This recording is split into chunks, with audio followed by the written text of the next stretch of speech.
il neige et j'ai un colis à prendre, donc on va s'habiller chaudement parce que j'arrête pas de retomber malade. J'ai l'impression que je suis jamais complètement guérie, donc on va quand même essayer de bien s'habiller. Cette petite sous-veste indispensable. Je suis dans un mood full black, donc je vais quand même essayer de rajouter un peu de couleur à cet outfit. D'ailleurs, je sais pas si 2025 commence bien ou commence mal en fait, parce que là pour le moment j'ai pas fait grand chose. J'ai été malade pendant 4-5 jours. Je suis pas sortie de chez moi et j'ai réussi à perdre mes AirPods. Histoire incroyable parce que je sais les localiser, donc la personne qui les a pris, trouvés, volés, je sais pas trop, n'a pas enlevé la localisation. Donc du coup, je sais exactement où ils se trouvent. J'ai été chez les gens, j'ai sonné. Bah évidemment, il y avait personne. Et voilà, je commençais 2025 en étant malade, en perdant mes AirPods. Puis aujourd'hui, c'est le 2e jour de règle, donc pas oufissime. Mais par contre, très année 2000 vibes. J'ai ressorti le casque. Ça me saoule de redépenser 300 € dans des écouteurs, enfin, même si en vrai je les utilise vraiment tout le temps. Donc en attendant, on va utiliser ça. D'ailleurs c'est un full circle parce que je les avais offerts à mon copain à l'époque pour ses 25 ans. Donc ça remonte. Et là en fait, bah du coup, je les utilise principalement pour le podcast. Mais là je pourrais les utiliser dans la rue.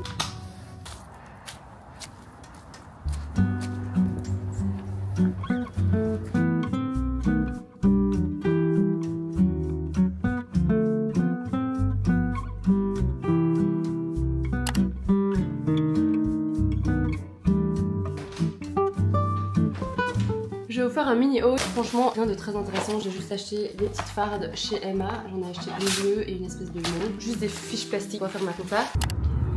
When we wake, hear the birds and see the sun. On a Paris.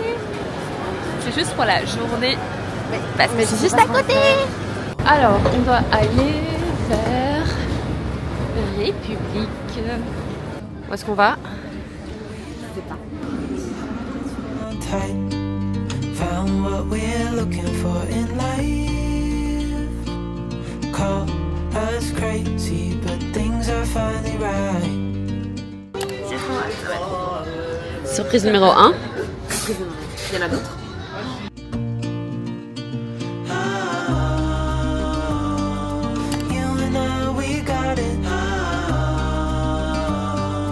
Il y a un petit peu de ciel bleu là, tu vois. Ouh.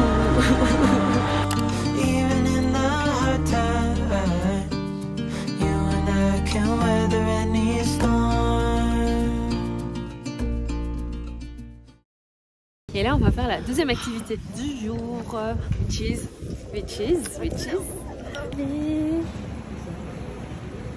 à gauche.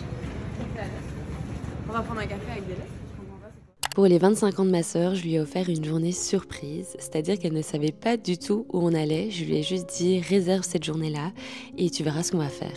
Et bon, forcément, quand on est arrivé dans le train, elle s'est vite rendu compte qu'on allait à Paris. Je lui avais prévu plein de petites activités à faire au cours de la journée et l'activité dont j'avais super hâte, c'était cette activité-ci. On se trouve au Café Pli, dans le 11e arrondissement, et la particularité de ce café, c'est qu'on peut s'y écrire une lettre pour dans 1 an, 5 ans ou 20 ans. J'ai vu le concept passer sur TikTok et j'ai trouvé l'idée vraiment trop chouette, surtout que je me suis dit qu'elle allait avoir 25 ans et donc dans 5 ans, elle aura 30 ans. Et je sais pas, je me suis dit que ce serait une super chouette idée de pouvoir écrire ses pensées, mettre des petites to-do à faire, des bucket lists. J'ai moi aussi joué le jeu et je me suis rendu compte à quel point en fait en 5 ans il peut se passer tellement de choses. Genre là par exemple on est en 2025, ça va faire 5 ans que je suis rentrée d'Australie alors que j'ai l'impression que ça fait partie de mon histoire et que c'était il y a pas si longtemps que ça. J'avoue que j'ai adoré faire cet exercice avec ma petite sœur parce que même si on s'est pas dit tout ce qu'on s'était écrit dans les lettres, ma petite sœur c'est quelqu'un qui va jamais bouger de ma vie, genre c'est quelqu'un qui sera toujours là, genre quoi qu'il arrive, c'est ma petite sœur. Et j'ai trouvé qu'il y avait un côté super réconfortant à cette idée, parce que quand j'écrivais ma petite lettre, j'ai eu beaucoup de doutes, que ce soit par rapport à mon activité, par rapport à mes relations, par rapport à mes amitiés, mais une des choses dont je suis certaine, c'est que la famille ça bouge pas, et ma petite sœur ce sera toujours ma personne préférée, celle avec qui j'aurais envie de faire 1 million de choses. Bref, si jamais vous êtes dans le quartier ou si vous êtes à Paris, n'hésitez pas à aller faire un petit tour. Il y a plusieurs formules en fonction de la date de réception de votre lettre, mais le prix inclut d'office une boisson chaude. Moi personnellement, j'ai pris un matcha et il était délicieux. Il y a aussi une carte inclue, la lettre, l'affranchissement de la lettre, des petits stickers et évidemment un petit peu de cire pour venir sceller la lettre. Je trouve que le moment était assez symbolique, c'était trop chouette à faire. Bref, on a passé un trop bon moment et j'ai trop hâte de recevoir la lettre du coup dans 5 ans.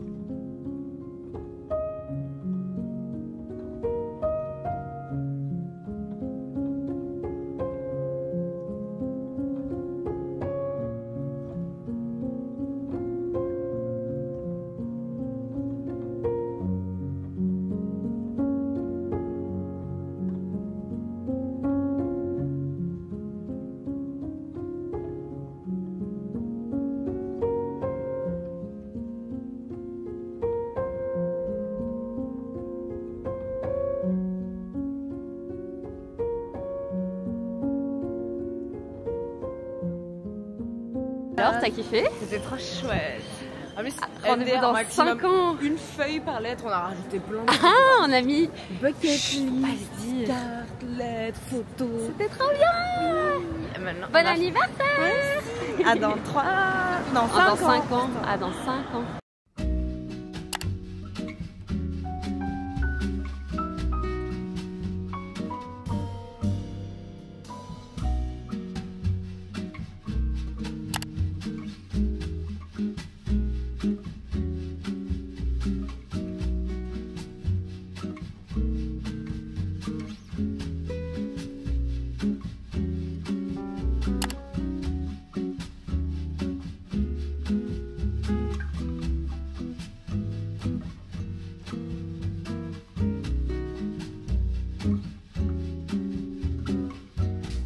Let's go pour une petite balade.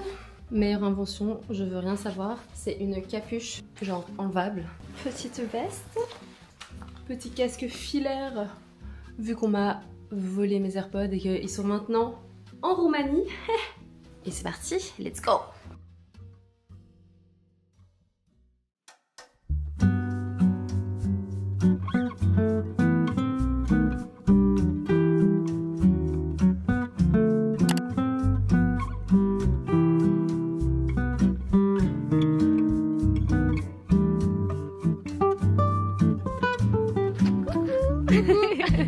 C'est le rat.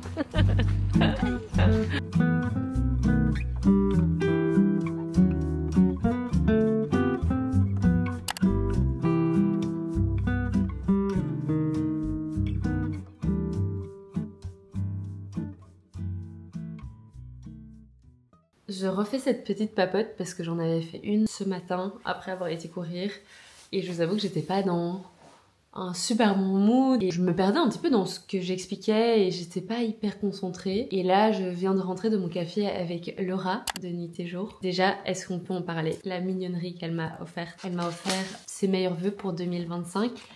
Regardez la beauté. En vrai, je devrais vous la montrer à la lumière du jour parce que c'est... Enfin là, il fait tout noir, hein. Forcément, il est déjà 19h. Je sais pas, ça m'a trop touchée. Genre, c'est si beau. Et ce qu'elle a écrit aussi derrière, c'est trop mignon. J'étais trop reconnaissante de ce petit moment passé avec elle. Elle m'a parlé pendant 2 heures de tout et de rien, de la créativité, de nos métiers, de nos projets, de nos peurs. Enfin, ça m'a trop motivée et ça m'a trop énergisée.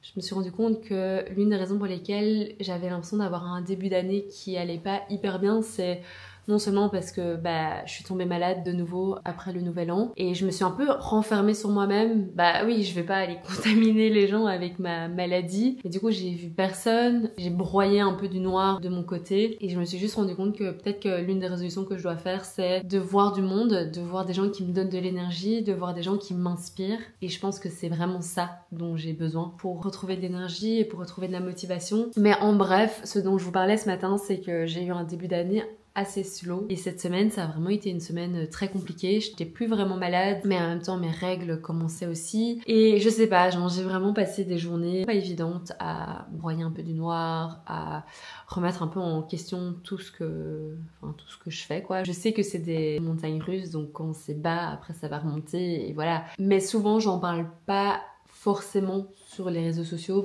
parce que j'ai quand même envie d'avoir un contenu qui est assez good vibes.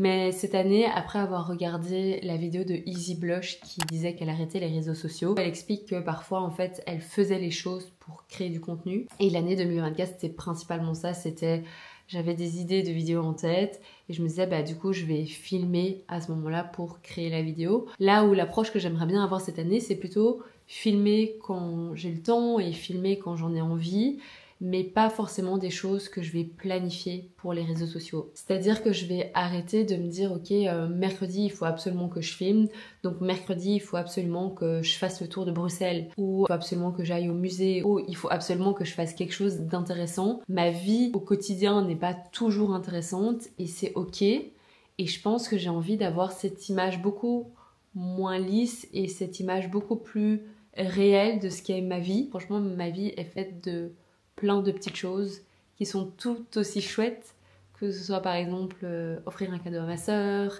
aller boire un café avec Laura, juste aller au magasin pour acheter des nouvelles fardes pour la comptabilité. J'ai beaucoup réfléchi à comment je voulais aborder la création de contenu en 2025. Et en 2025, j'ai envie de faire les choses pour moi d'abord. Et puis j'ai envie de documenter un peu plus cette vie de tous les jours. Je sais qu'il y a beaucoup de gens sur cette chaîne qui sont là pour les tutoriels, pour le matériel, les astuces aquarelles. J'avais toujours cette pression un petit peu au niveau des tutoriels qu'il faut que ce soit hyper intéressant, hyper innovant. Et j'ai l'impression qu'avec les Patreons, j'ai un peu perdu la flamme, un peu perdu l'envie de faire des tutoriels. Et j'ai envie de me laisser le temps de reprendre la route des tutoriels de YouTube. J'ai envie de prendre le temps de laisser l'inspiration venir et de pas me forcer à le faire. J'avais une liste de tutoriels que j'avais en tête et je repoussais. C'est l'une des raisons pour lesquelles en fait en 2024 il y a eu des périodes où je postais beaucoup et puis il y a des périodes où je postais un petit peu moins. C'est tout simplement parce que j'arrivais pas en fait à faire ces vidéos, faire ces tutoriels. Donc j'ai envie de me laisser le temps et en même temps continuer à créer du contenu qui me fait plaisir et utiliser cette plateforme non seulement pour vous divertir, mais aussi l'utiliser un peu comme un journal intime, un journal de bord où je partage mes réussites, mes échecs, mes doutes. Et donc voilà, on va voir comment ces weekly vlogs se passent, comment est-ce que je vais réussir à tenir la cadence, mais c'est l'un de mes souhaits de 2025. Sur ce, je vais vous laisser. Je sens que même si le début d'année a été plus compliqué, je mets des choses en place. En tout cas, j'essaye de mettre des choses en place pour que ça aille de mieux en mieux et je vais essayer de travailler un peu plus sur ma confiance en moi, sur la confiance que je peux mettre dans mes projets. On se retrouve, j'espère, la semaine prochaine pour une nouvelle vidéo. Et d'ici là, n'oubliez pas de rester créatif. Ah oui, un autre rendez-vous assez important, il y a un nouvel épisode de Nuance by Kani tous les mercredis, disponible sur toutes les plateformes, que ce soit Spotify, Deezer, Apple Podcast. Donc si jamais ça vous intéresse, n'hésitez pas à aller voir. On parle de tout et de rien, mais principalement autour de la créativité. N'hésitez pas à aller écouter si ça vous intéresse. Et je vous fais plein de bisous. Salut!